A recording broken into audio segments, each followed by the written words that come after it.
Yep, I got it. Good. Okay, Nora, you're on. Okay, fantastic. Well, thank you again, David, and the other organizers of Men to Men for inviting me back and of course to share with you at this time.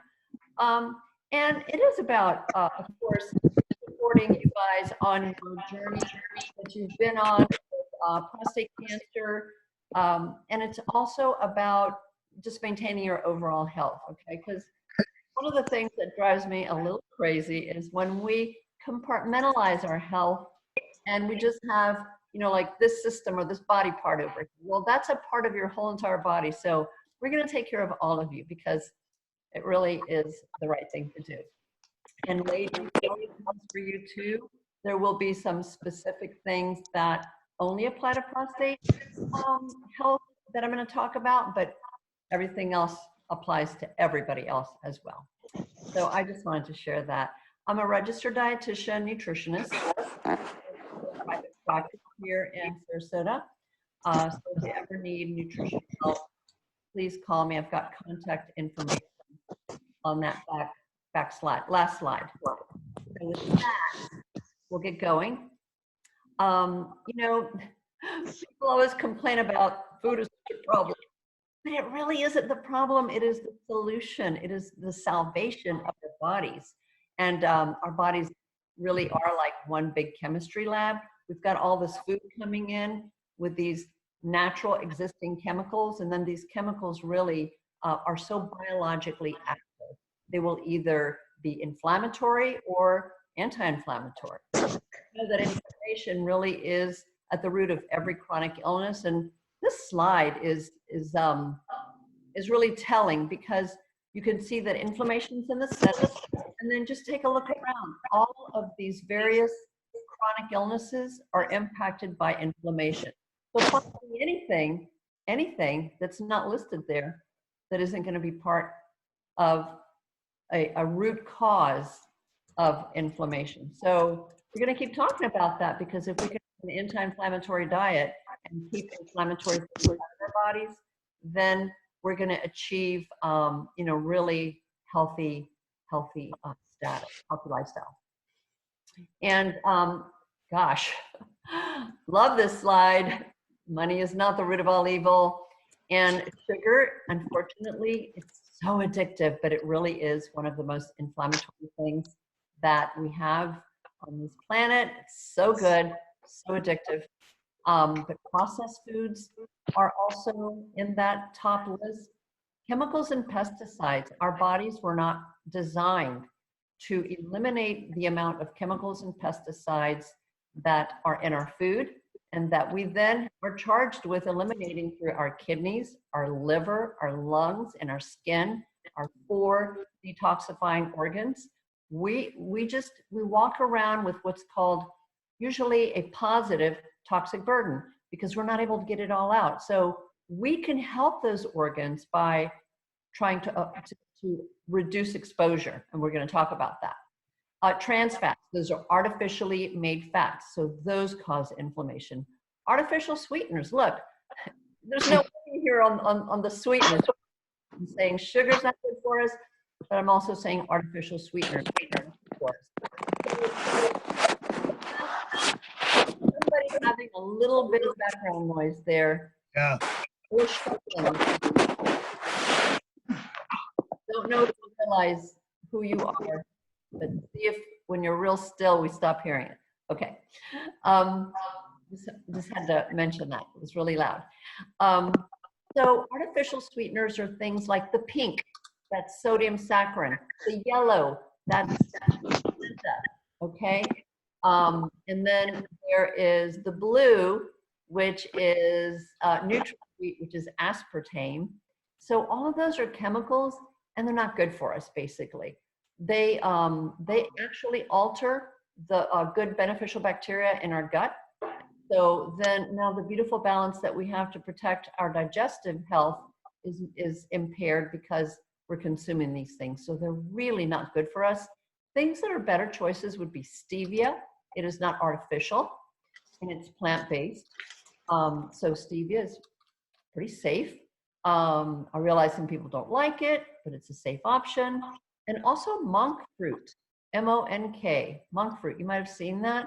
Again, it's a plant-based sweetener. And I just had a shake that has monk fruit in it. It's a new product, and I was so pleased. It's sweet, but it's not sickeningly sweet. It's perfect. So, little side step there on sweeteners, because look, we have to have solutions for our sweet tooth. We have to figure this out in a healthy way. And then, you know, just for some people, gluten can be inflammatory if they happen to have an issue with gluten tolerance, celiac, or celiac sensitivity. Also, dairy can be inflammatory for people, but I really like to test and talk to people when I advise them to have no dairy and no gluten as an inflammatory. That's got to be personalized. So, you know, our healthy eating habits really are going to occur when we have variety. It's a little word in that whole big slide, but I want to tell you that if we eat the same thing every day, we limit ourselves to a very small, narrow number of nutrients. Whereas if we have variety and our food is fresh and not processed, then we're going to get nutrients. We're going to get all of the nutrients that we need, right? And then, you know, we're going to reduce our exposure to those things we're talking about. Fruits and vegetables, every year, no matter what comes at us, that's still the answer for combating this new inflammatory process. You know, cancer in particular can be supported for the prevention of and the treatment of during and after the fruits and vegetables. I love presenting the Dirty Dozen and the Clean 15. It's a resource from the Environmental Working Group, EWG.org. So EWG.org. And they have this free handout that tells you which vegetables and fruits are high in pesticides and chemicals, and which list of fruits and vegetables are fairly low. So maybe those aren't the ones that we have to focus on as much. That would be the organic choices. So you want to lean in the direction of avoiding the Dirty Dozen unless they're organic. So that's a great resource. And I have that at the end for you. And I can email these to you anytime. But, you know, obviously healthy fats, you know, fats can be problematic because too many fats make us fat. They are caloric. That has not changed. But the healthier fats are obviously the plant-based ones. And so I listed some of those there for you. And then when it comes to dairy and poultry and grass-fed and beef, you know, if you can choose, if your you know, disposable income allows you to buy these things in organic or grass-fed or wild-caught, then you're going to have, again, less exposure to. Realize that it's all a balance game when it comes to that. Am I still on? Can everybody hear me? Yes. All right, because I had a little sign that flashed that I had just been muted. Oh, can you hear me? I can hear you. Yeah. Can Okay. you hear me? Can you hear me? I don't know who is speaking. John. I can hear you, John. Okay. Okay, good. This is Jamie Kirkell. Can you hear me? Yes. What you mentioned plant-based fats. What exactly are you talking about? Yeah. I'd like to know a little more about that. Yeah, and they're listed right here. So let's dive in. You know, so olives, you know, come from plants. So olive oil is most definitely a good, healthy plant oil.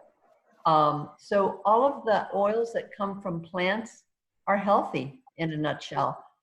On the other hand, fats that come from cows, beef, you know, chickens, those are the unhealthy fats because they are saturated.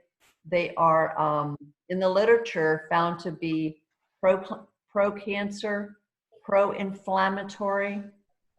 So they're not good for us. They're also not heart healthy. They tend to elevate cholesterol and promote atherosclerosis. So the animal fats that are so yummy, right? Chicken, you know, You get it.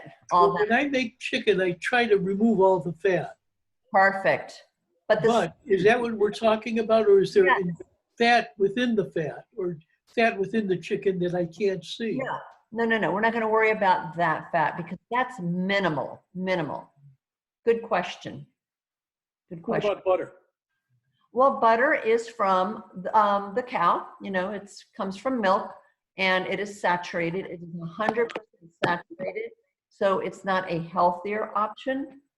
But if you're going to split hairs, which sometimes we like to, if you are going to eat butter because you just say, look, I like butter, I'm going to eat it, you can choose organic butter because it comes from a cow that has eaten all food that has not had pesticides, A, and B, we didn't get it. So there are no impurities of that kind. So it's like eating butter from 100 years ago when we didn't have these issues.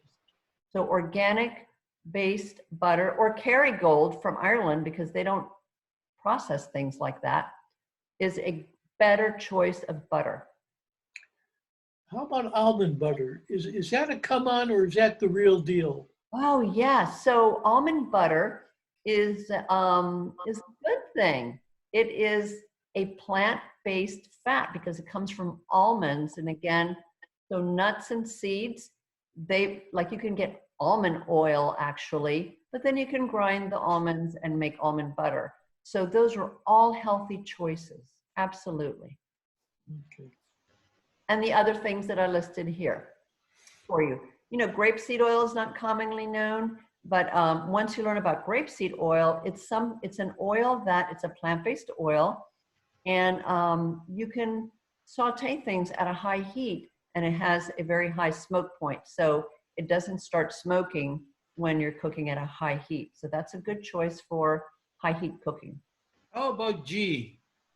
Yeah, ghee is just the liquid part of the butter. So same thing. It's still saturated, and the same thing applies that I spoke to, generally speaking, about butter. Okay. So you can either get organic or non-organic ghee. Yeah. So, and I do keep in mind, you know, everything, you know, in moderation, but if I have health concerns, my level of moderation is going to be minimal. You know, I'm not going to like moderately use it all the time. So, I think we'll have to be really honest with ourselves and say, yeah, you know, I have a very clean diet, but you know what? You know, once or twice a month, I put butter on something. And then, because honestly, once or twice a month, I'm going to do something else. And then once or twice a month, I'm going to do something else, because that's just the way it is. So kind of track all the moderate things that we do so that we're not inadvertently doing lots of little things moderately, which kind of turns out to be all the time. I have a question about organic vegetables as opposed to Publix vegetables, for example. Yes, Or dead dwellers. right. So this If I eat vegetables that are, or I don't buy all my vegetables that are organic, some are not. right. How quickly does the organic vegetable connect with my system? Okay, good question. So the third point here, the Dirty Dozen and the Clean 15, that is a guide that helps you to know which vegetables you might want to shop for and spend the money on organic, because those are very high pesticide versus the clean or lower pesticide. You know, a vegetable is always going to be a vegetable and your body will connect with it and utilize it in the same way. So it's not a utilization problem. Oh, You're still going to get, you know, nutrition out of non-organic vegetables. So here's what I say. Eating non-organic vegetables is better than not eating vegetables at all. Yeah, because you are getting nutrients, you're getting fiber. Your body needs that nourishment. would you get much more fiber from organic? No. Or nutrients? No, well, there have been some studies, that organic farmers tend to have better farming practices that has shown an increase in the nutrient content of the organic vegetables versus non-organic. But look, I don't stake everything that I go by on some studies. It's looking like it's a better choice. But you know, when I boil it down and I'm trying to give you some real practical ideas, is It really doesn't. eat vegetables instead of not eat vegetables. I was talking to my brother yesterday and he was telling me what he's been eating. And I said, are you eating any fruits and vegetables? He goes, oh, yeah, I guess not. And so I said, any vegetables are better than no vegetables. So I said, well, buy some frozen vegetables. Really? So, yeah. Frozen? How about what good grains to eat? Grains, yes. So at the very bottom, I put on there, so whole grains are the best. And let's kind of back up a little bit. When grains are harvested, they have their natural outer casing, shall we say, right? And what manufacturers do is, especially with wheat, they process it and they take the outer covering off and then just leave the starch goblet. So for example, white flour is the wheat grain that the outer covering has been removed. So now all the fiber and most of the nutrients are gone. So, you know, we're left with something that is starchy, low in nutrients, no fiber, and really is going to kick up our blood sugar sort of roller coaster that I call, you know, that type of thing. So those are the things to avoid. That would be enriched whole grains. So as long as it's in its natural state and you read whole grain, whole wheat, oatmeal would be another one. That's another whole grain. Eat the heck out of oatmeal. It's good for you. If you've ever had oat bran, that's like another product that's really cool. It's a hot cereal that when they take the outer covering of the oatmeal, it's the bran, the outside covering, and it's delicious. So that's really good. Other grains would be brown rice. So that is a whole grain. Quinoa. I don't know here who's had quinoa or eats quinoa. That's a whole grain. I mix it with my brown rice and cook it. And I don't find any problem with that. It's so good. That's such a great way to do it. Yeah, it's a good option to kind of mix it up from rice. I make chicken and quinoa instead of chicken and rice sometimes. Mhm. Throw it into a soup. What about in beans and that sort of thing? One more time. What about beans, of any kind of beans? Okay. Yeah. So, you know, beans really weren't part of this list, but oh, they're like their own group, the legumes, and they're wonderful. So canned beans, dried beans, any kind of beans. The thing that I love most about the beans is that they are loaded with nutrients, B vitamins, zinc, and fiber. They're number one on the list for fiber. So I try to find ways to put beans into my diet all week long, whether it's part of a salad, part of a stir fry. I even buy refried beans and just have them as a little side with my salad. And I get I go to Trader Joe's a lot, and I get their organic corn chips. And I'll take like a little handful of their corn chips and just dip them into my refried beans that I get from Trader Joe's and have that with my salad and maybe throw garbanzo beans into my salad. I eat the heck out of beans because I find that my digestion loves it when I eat beans. So it's good for an alternative to, you know, say eating chicken all the time. Chicken, chicken, chicken. How about, have we talked about turmeric yet? Because I came in a little late. No, we have not. I didn't have a whole lot on spices, but yeah, suffice it to say that so many of the herbs that we've used for, you know, thousands of years have medicinal value. Turmeric is one that is very high on the list for anti-inflammatory. So I mean, if you love it, just use it as often as you can because it's an excellent way of upping your game with inflammatory herbs. I mix it into a drink. And is that, and I also seen you could buy tablets or whatever they are, pills, So, turmeric and pepper. yes. Yeah. If I cut my own turmeric and put it in a drink, is that equal to these pills they sell?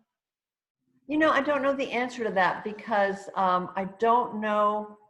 Now, I'm not sure how you buy your turmeric. You know, if I don't know if you're thinking of like ginger root. Yeah, it's like turmeric, like root. I buy root. All right, well, I've not seen it, and I'm not familiar with just buying fresh turmeric root. So I absolutely cannot answer the question of how much turmeric root might be the equivalent of a capsule.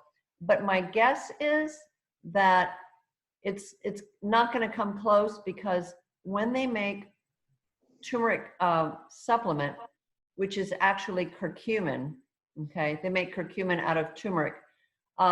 They concentrate it many times. So it would take a ton of food turmeric to, you know, be the equivalent of a capsule. But here is what I tell you. If you eat, you know, parsley, turmeric root, ginger root, oregano, garlic, onion. Look, all these seasonings have amazing, powerful nutrient values, and you cannot replace what comes in those foods naturally. There's teeny tiny nutrients that there's no way that they can extract them and put them into a capsule. So keep on doing what you're doing. What about cinnamon liberally used on all kinds of foods, even oatmeal and that sort of Yes, it's, you know, tons of science around cinnamon helping to promote better blood sugar balance. It is anti-inflammatory. It's even metabolism boosting. So again, I mean, I don't know how many shakes of cinnamon is going to be equivalent to when they do these studies. It's not done with food cinnamon. It's done with so many milligrams of, you know, cinnamon capsules. So they concentrate it. So we still advise people to use the heck out of it. Yeah. What about cereals and milk?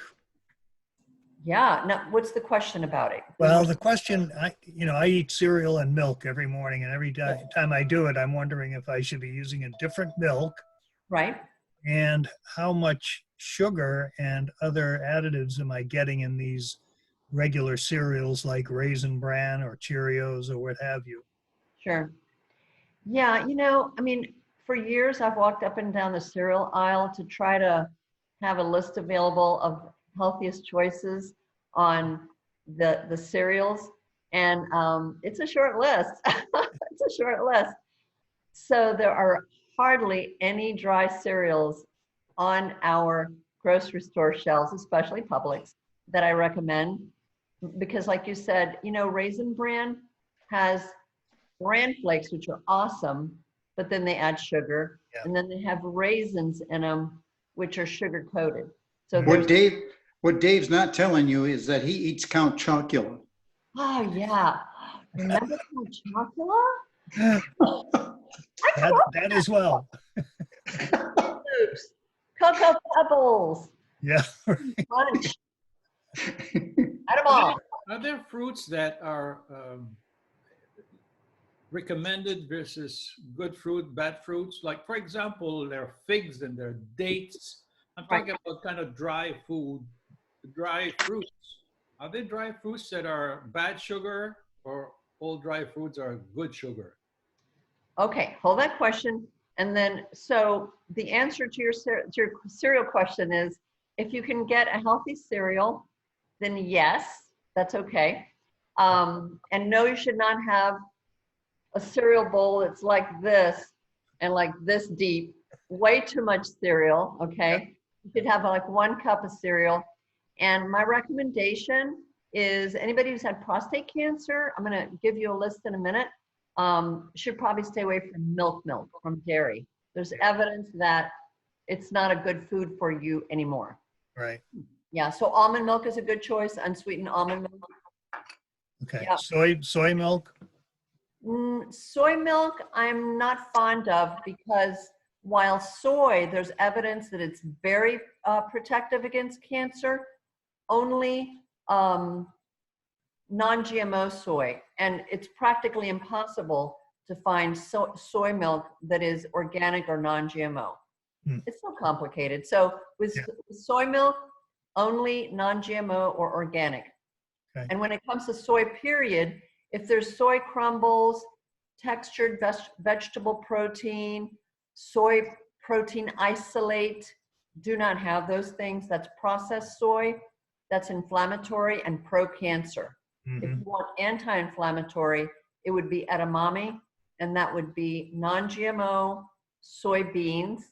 So it's got to be organic edamame or organic soy milk or organic tofu, which is directly made from soy milk.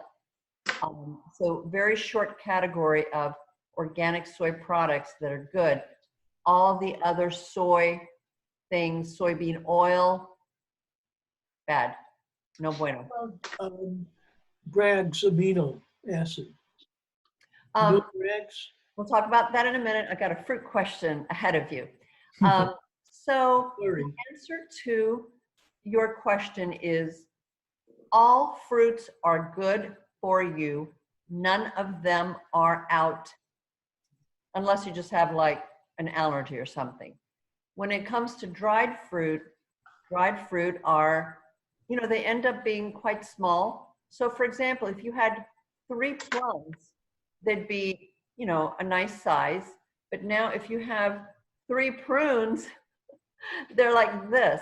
Yes. So when you eat dried fruit, you need to think about what would I have eaten before it became a dried fruit? And that's your portion. So it's almost, no, it is about portion when it comes to fruit. We should have 1 serving, 2 max at a time.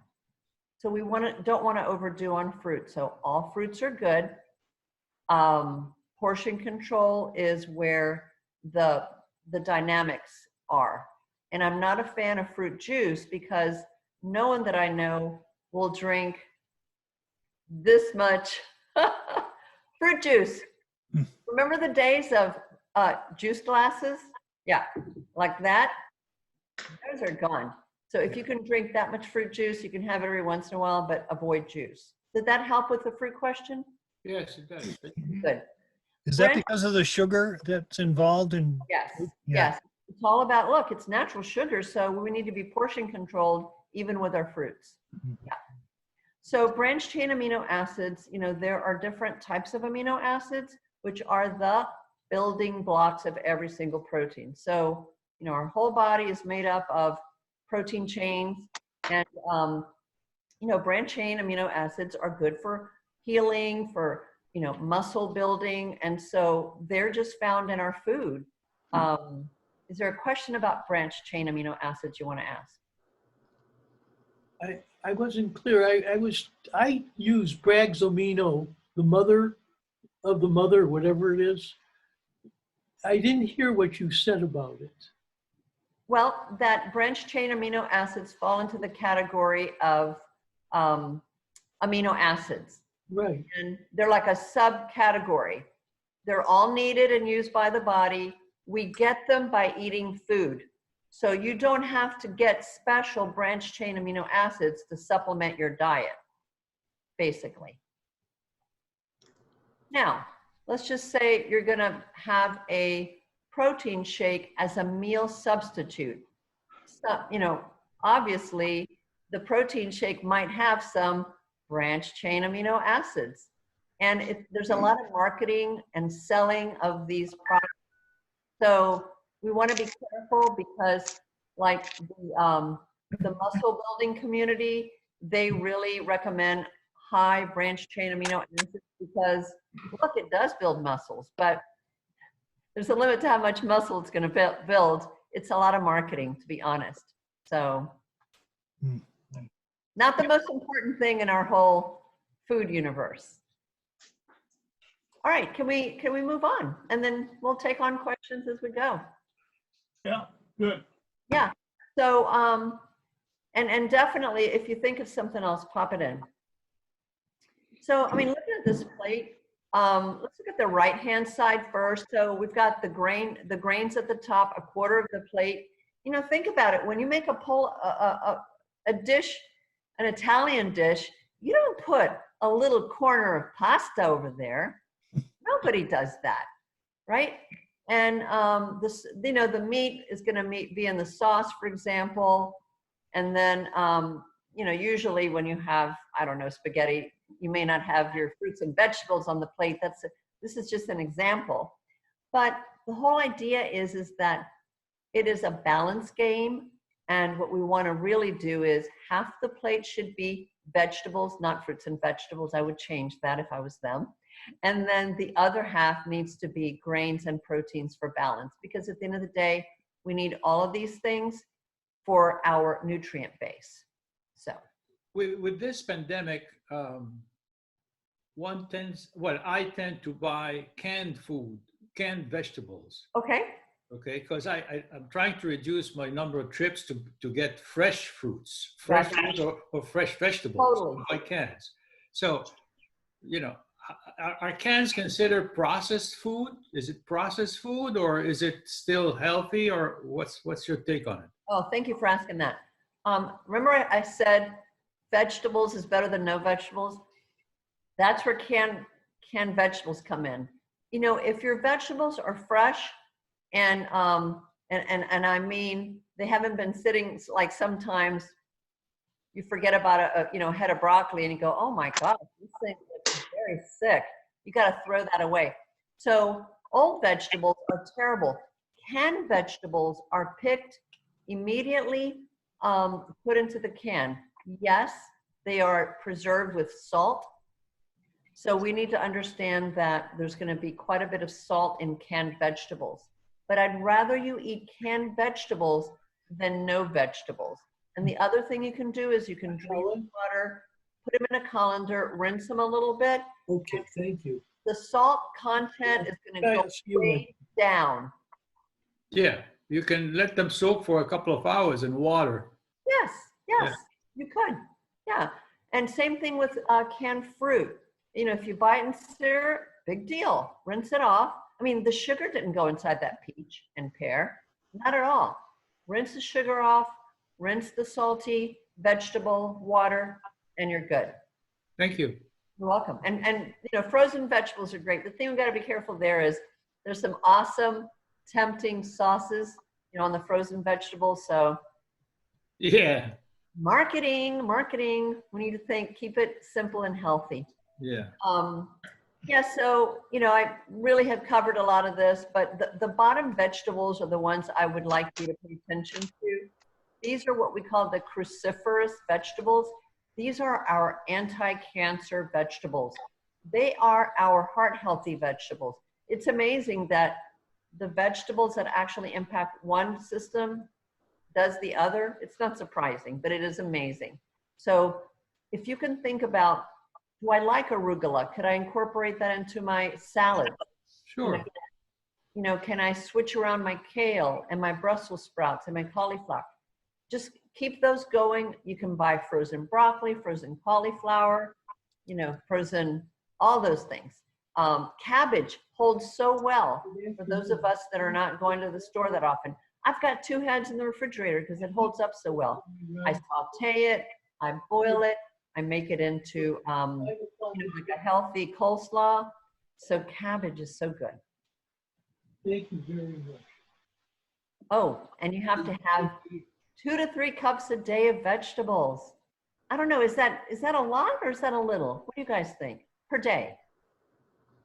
Excellent. 2 to 3 cups. Is that hard to do? That's good. Yeah, You could almost do it in one setting. I can. Yeah. Yeah, you can do it. You can do it. It's not that hard. So phytonutrients, you know, I mean, I'm sure you guys read these words and see them, but phytonutrients really are the chemicals that are inside the plants that are then going to wash over our cells and perform those antioxidant functions. You know, they're going to support our hormone activity to make sure that everything is running properly. They're going to protect the cell, you know, from attack. They're actually going to attack the cancer cell. They attack the cancer cell to stop it from replicating, and they're antibacterial. So we don't want to underestimate the power of what we've been talking about just now. This is a great article, and you know, I'm happy to send you a copy of the link. But it was in the Natural Medicine Journal, and you know, like the Natural Medicine Journal, they partner with organizations that do food studies, of which there are very few, and that's why we don't have too much data to support how food works for us. What we have data on is medicine, because the pharmaceutical industry is very powerful, and they have great funds, and so they do a lot of testing on medications. So we've got a lot of data on meds. We just don't have a lot of good data on how food interacts with our body. But this study was fantastic, and I'll summarize it for you. Now, they did include the other things besides food: don't smoke, being overweight, okay, BMI over 27. Did you know that with COVID-19, an overwhelming number of people that have passed away were overweight? That obesity is a risk factor for COVID-19? Yeah. Yep. It's not a vanity issue, it's a health issue. Exercise, okay, everybody, we can do this. We have time to do it, except on a day like today. Yeah, so exercise. You know, eating a lot of vegetables. We just talked about that. Cruciferous, it was right in that study. Nothing's changed. Eating more fish, way more seafood than we do.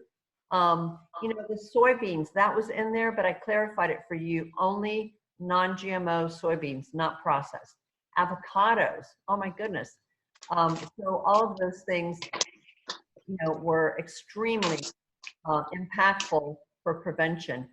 Coffee is still in. It's a good thing. And then eggs. Let me tell you a little bit about the eggs in that study. Question on coffee. What's that? A question on coffee. You brought up coffee. Do you have anything against decaf coffee? Well, okay. You know, I'm going to say generally, the process to decaffeinate coffee is basically not good, because it's done with chemicals. So you end up with some chemicals.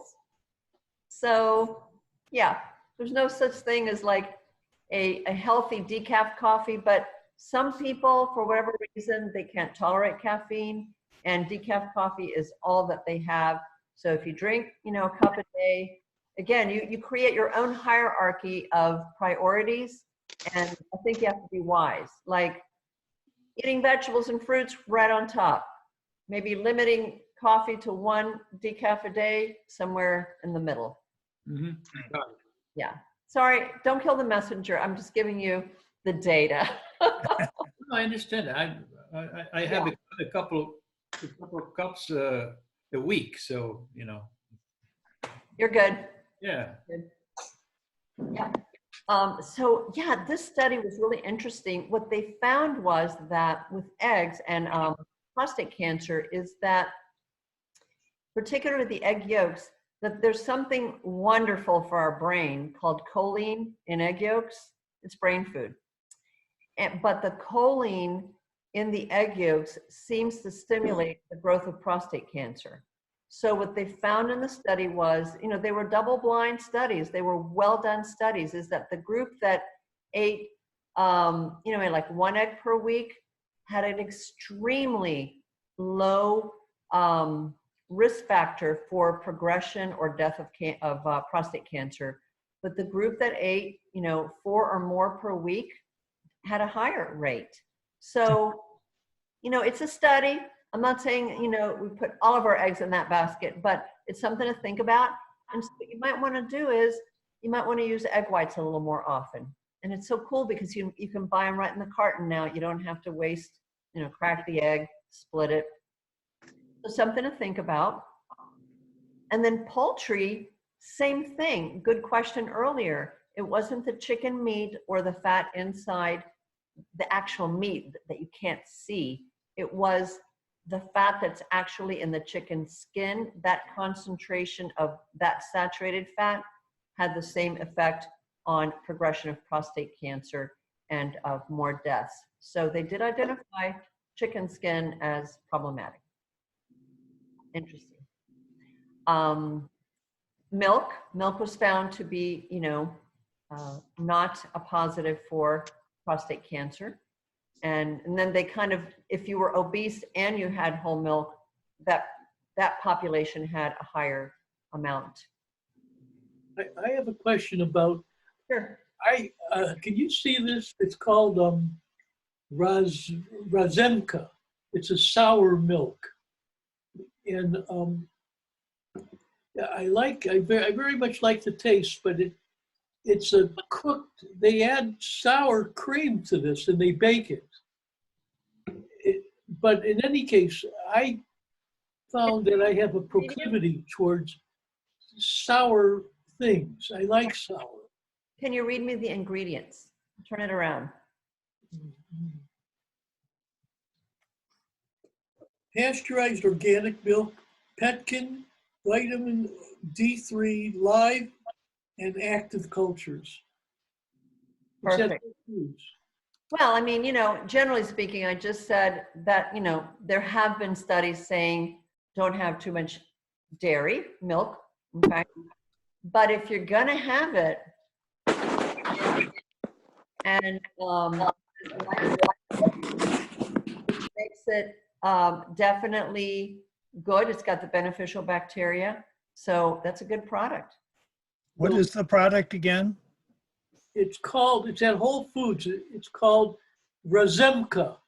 I think it's an old European process for keeping milk fresh and also for getting a stronger Flavor. Yeah. Yeah, that tart. It sounds a lot like kefir. Yes, a little in that family. Pardon? They add sour. Well, never mind. I don't want to take up your time. No, it sounds like an okay product. Again, keeping in mind not too much dairy, according to that study. And there have been other studies that talk about that. So it's just something to keep in mind generally about dairy. And dairy, by the way, is not eggs. Although eggs, we talked about the egg yolk, but dairy just means everything that comes from the cow. So that's cheese, ice cream, yogurt, all those things, any milk product. Yeah. Wow. Yeah. We're eliminating a lot.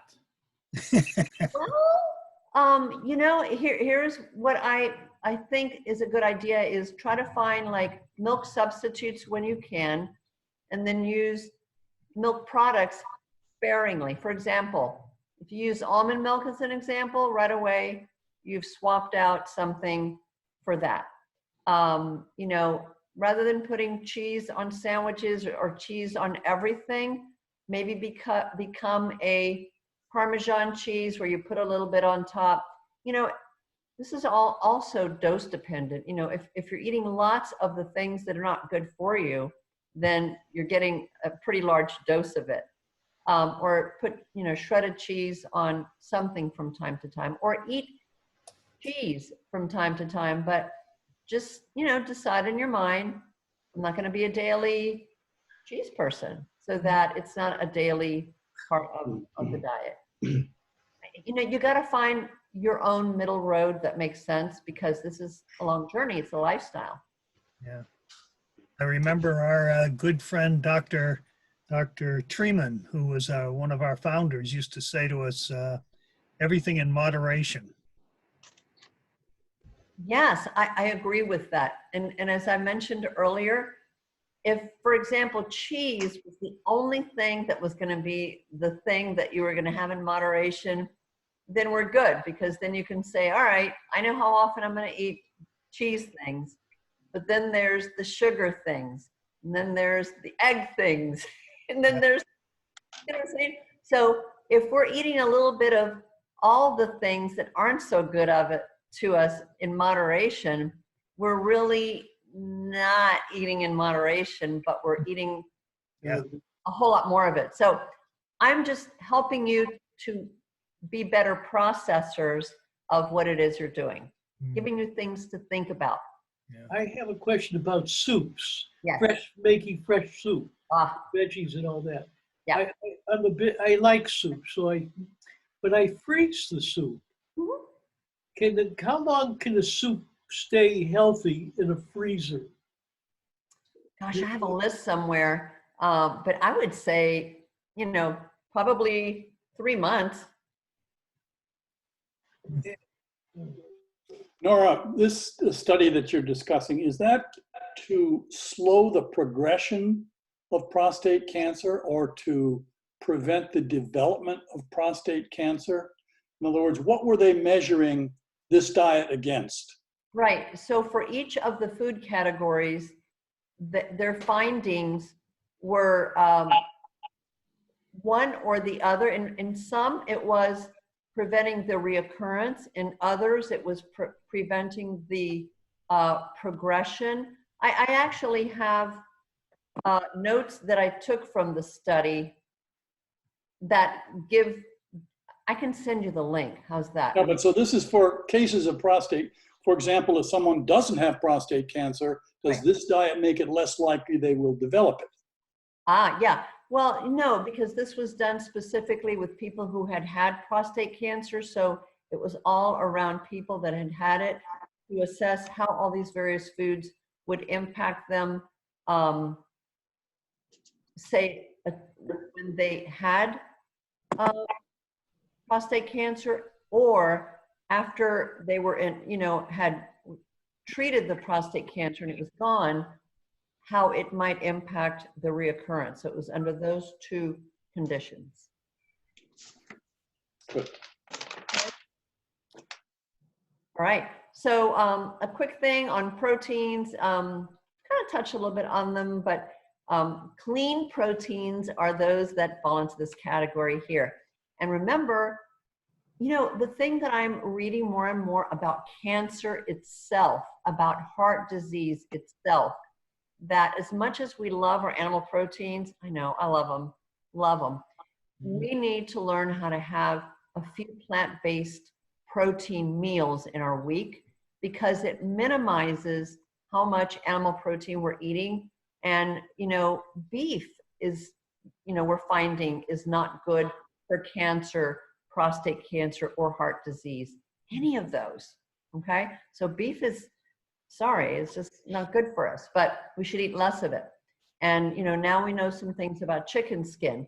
So anytime that we can have a delicious plant-based meal where, say, you layer in whole grain brown rice or quinoa with beans, and then let's just say, on the side, you might have a salad where you have some, sunflower seeds or some kind of nuts.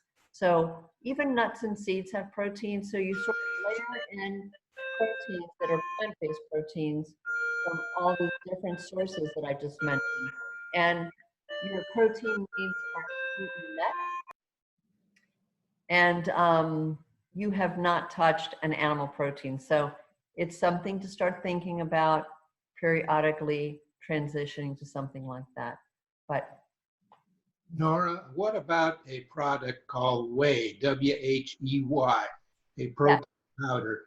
sure. So you know how when milk comes out of the cow, if you let it stand, the cream or the fat rises to the top and the liquidy component at the bottom, that's the whey. Okay, that's the liquid part of the milk.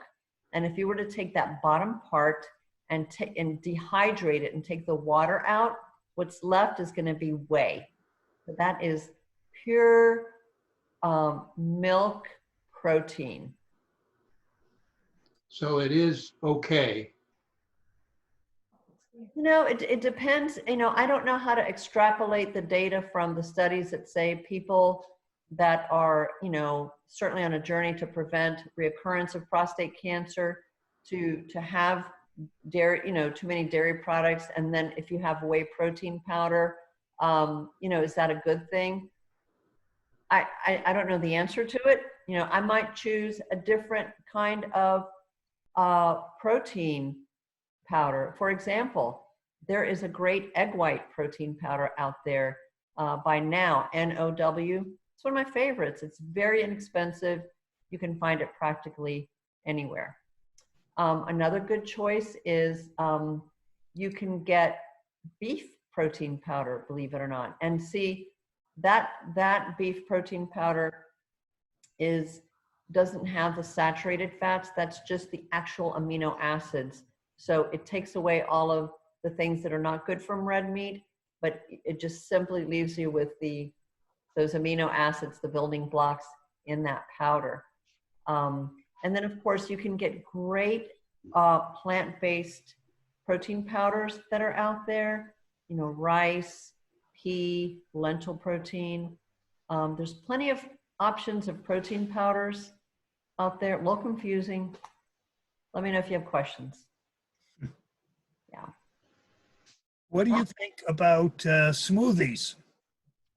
Yeah, you know, if you're a thin person and you're not worried about weight control and you want a smoothie as a snack or a dessert, a good smoothie would be, say, like some water or almond milk and some fruit and maybe some peanut butter or almond butter or a little avocado.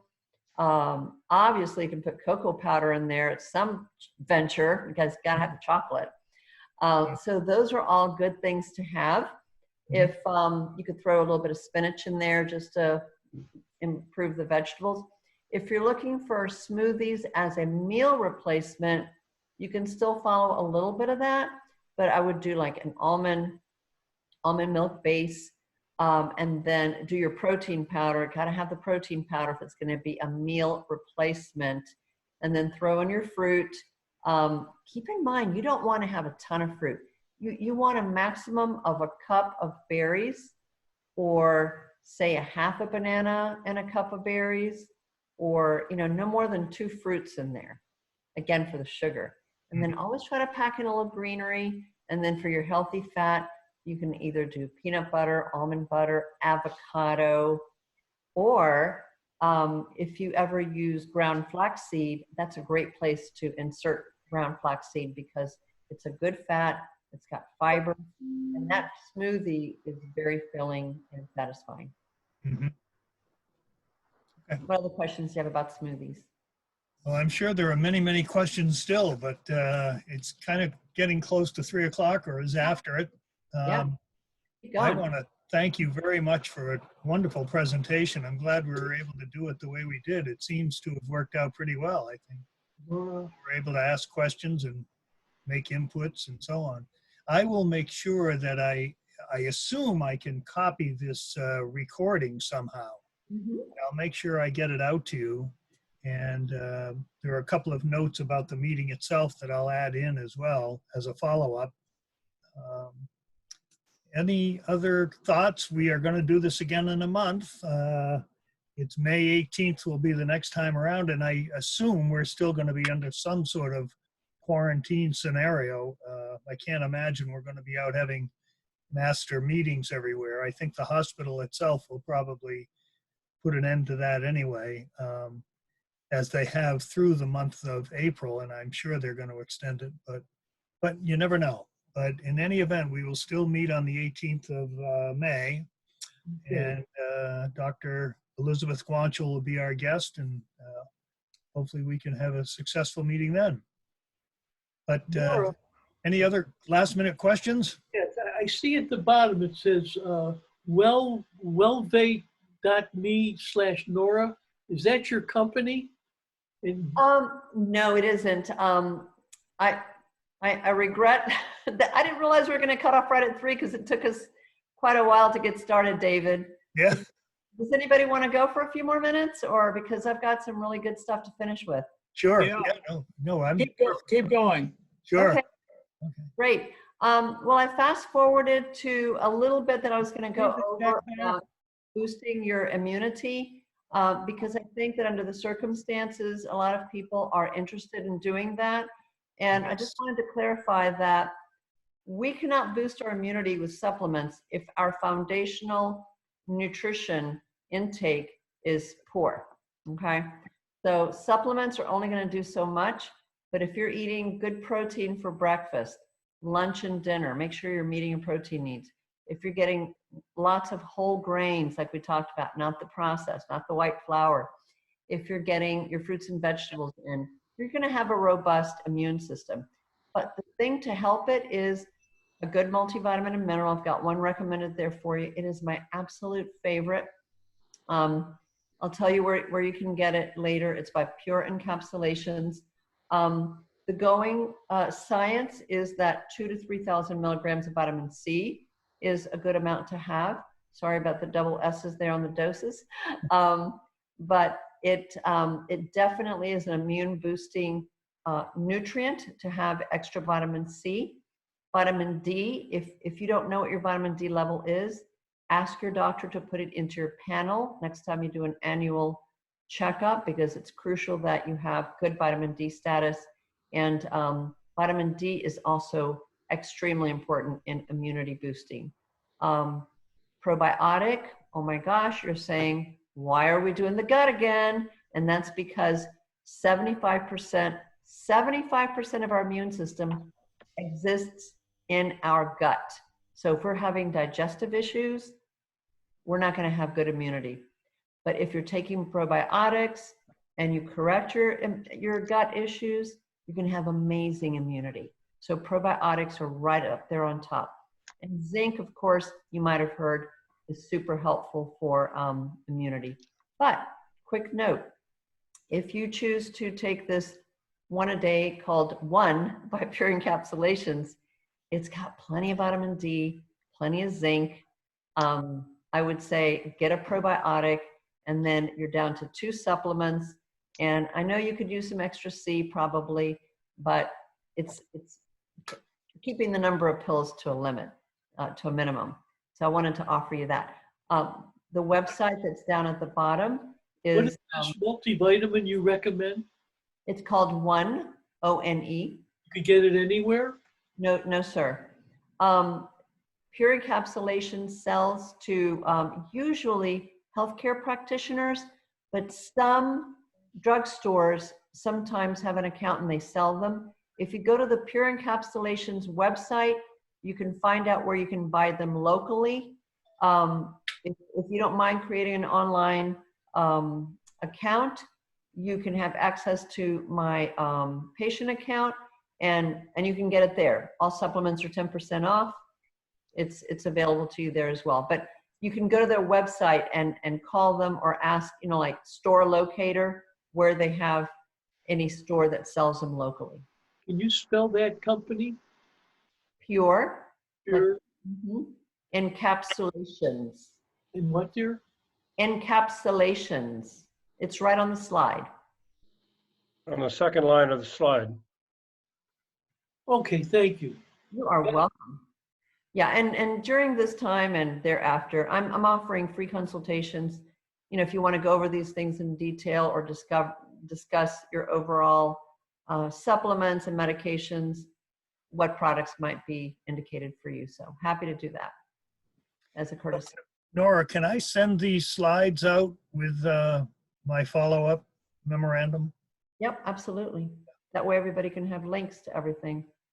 And then just the last little bit here, I do offer testing for people that like to test their nutrition or their gut health. There's a couple of tests here that I offer.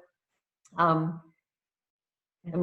can always help you without the test, but with the test, then we know very specifically what's going on so that we can tackle it much more efficiently. And my services are not covered by Medicare. However, the tests are covered by Medicare, so that is a plus. Yeah. I have one, Nora, I have a choice of going to Whole Foods and spending a lot of money. Right. But is there an equivalent place to buy grains so I don't have to pay the top dollar. Well, like, give me an idea of which grains you're talking about so I can better answer your question. Well, in general, but I buy a lot of brown rice, a lot of black beans, quinoa, and of course, flaxseed. But I'm wondering, Whole Foods seems to be a little high, on the high side.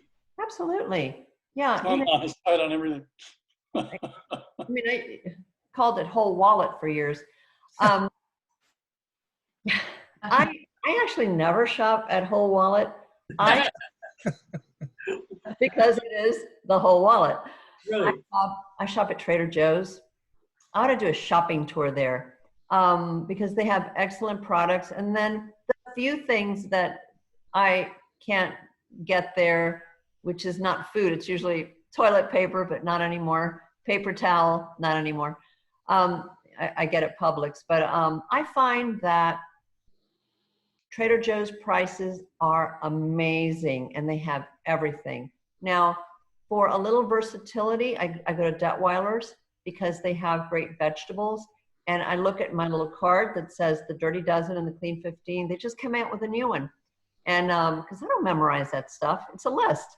And then I buy extra locally grown vegetables. So I do hit 2 stores a week, but I don't always go to Detweiler's, maybe every other week during this time, just to get a few extra vegetables. And I have frozen vegetables. So I think Trader Joe's is a good place to try. Anything else? Yeah. Nora, how about my favorite food, which is an Impossible Burger? Yeah, Impossible Burger. It's marketing, guys. Sorry. It's really high in fat. It's super processed. It has a bajillion ingredients and preservatives. So it's not super healthy. But is it better than red meat? It depends on how we define better.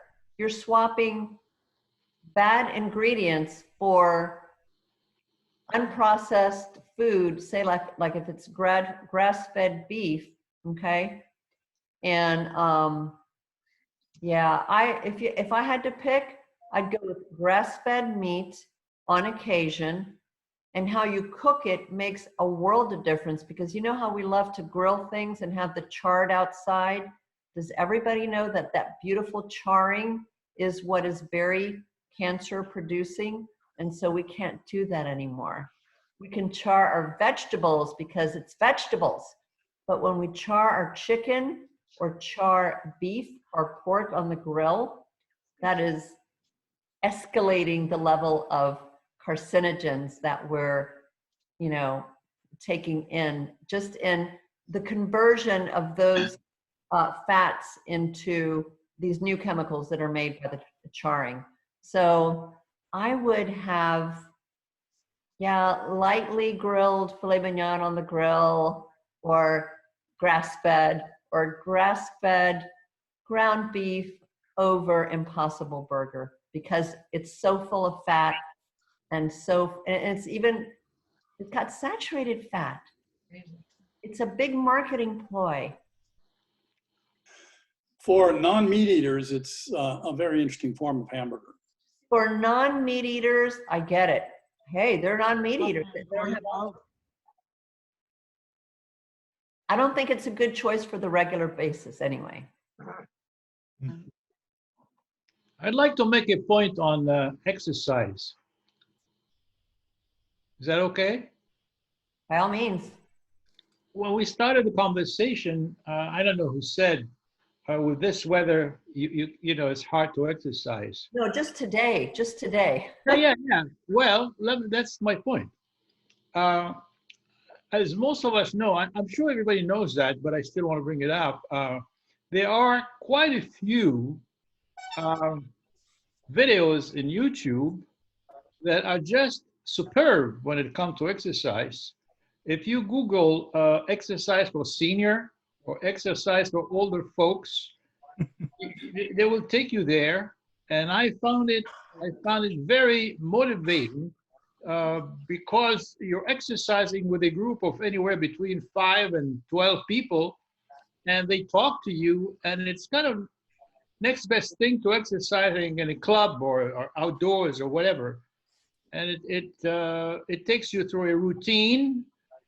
I've been watching maybe 3 or 4 of those until I found the routine that I really love. Yeah. And you know, whether good or bad, you can still do it. Yeah. That's the only point I wanted to bring. What's the routine that you really love? What is it? I'd like to see it. Well, I can send you a link. Cool. I can send you a link to it. I don't know the name of it, even if I gave you the name. I mean, it's easier if I send you the link, then you click on it, and you'll get there. Sure. Yeah. Send it to me, John, if you want, and I'll make sure it gets out I'll to be happy everybody. to send you 2 or 3 of them. And Just the one you like. well, okay, I'll send you 2 or 3 because you might like it different than one. They all go to different speeds, different tempo. So you might like one that is a bit slower. You might like one that is a bit faster. You can start with a slower one, and a week later you go with a faster. Bottom line, you know, I find it very interesting these days, especially where most of us are locked in. You know, so I send them to you, David. Yeah, and I'll make sure it gets out. Thank you. Okay. Thank you, David. Nora, in this climate of coronavirus, do you take any extra precautions in washing your fresh vegetables, produce from the supermarket? Nothing extra, just my usual. I keep a spray bottle of 50-50 water and vinegar, and you know, just hit everything with that in the sink. You know, I rinse them and then I spray them really good, let them sit for a few minutes, and then I rinse them and kind of rub them really good, let them dry. That's it. For example, would you wash the avocado outside? Is that something? Because I know someone who does. I do. I wash, you know, cantaloupe, believe it or not, has had, I can't remember which bacteria outbreak, but I get these alerts. And so I wash all fruits and vegetables with the exception of berries. I store them, and then when I go to eat them, I wash them at that time because they'll start deteriorating if you wash them and put them back in the fridge. But I wash everything. Talking about berries, I buy those big frozen berries in a plastic bag thing, you know. Definitely. So Walmart sell them, and I find them delicious. They last a long time too. Smart. It's better than not eating fruit, I guess. Absolutely. I love frozen berries. So Do you wash them? No. You buy them either at Publix or Walmart. That's right. Yeah. Buy them in the frozen fruit section. Kind of a huge bag at $8. It could be covered in insecticide. Not gonna leave it open. Just leave it unlocked. Well, you can wash them because they're frozen. You know, I microwave them. That kills any bug you can think of. I microwave them for a minute and a half because they're frozen. So I pull them out of the freezer, put them in a microwavable container, and for a minute and a half, you can have some whipped cream on it, and you got a treat. Uh-oh. I like that. It's a matter of quantity. That's right. Great idea. Yeah. Am I clear that you wash, when you get a cantaloupe, you wash the outside as well? Yes. Now, onion, I was thinking onions I don't wash, okay? But I have those on the counter in a little spot by themselves.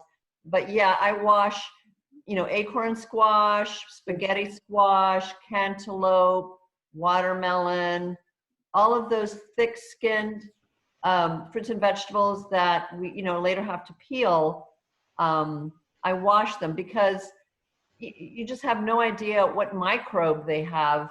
We're not just protecting ourselves against coronavirus, but frankly, food poisoning, that's still out there. That hasn't gone away anywhere. So we need to just, generally speaking, you know, that has always been enough.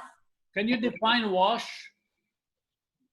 Can you define when you wash a cantaloupe? Does that mean, what do you run water or vinegar or? Everything that I wash is first with water, and then I spray everything with a 50-50 vinegar and water solution. Let it sit, and that vinegar is going to kill bacteria. And then I rinse them. You use white vinegar? It probably doesn't matter what kind you use. Yeah. Well, white is cheaper anyway. Yeah, I see at the stores. The wash products, it is. They offer these packages pre-washed, say, spinach, Right. And I can't believe that they could pre-wash that much spinach around the country with that much clean water. What's your take on that stuff? Would you eat pre-washed stuff? I eat all the pre-washed stuff. I haven't had anything yet. Oh, okay.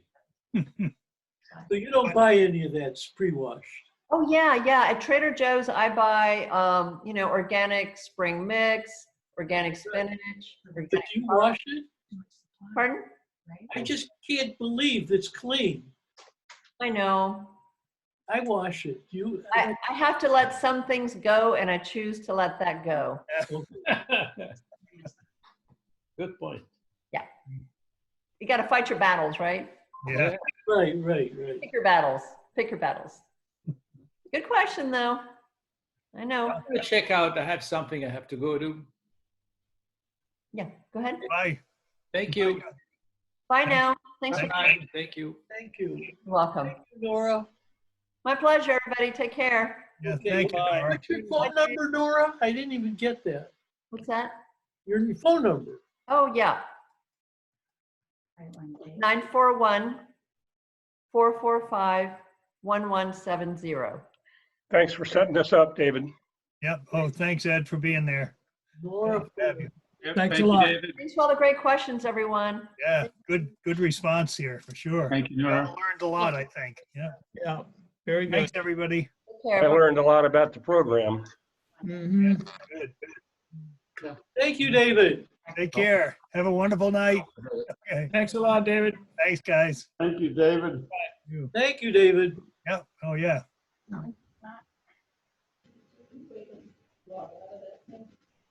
Thanks, Dave.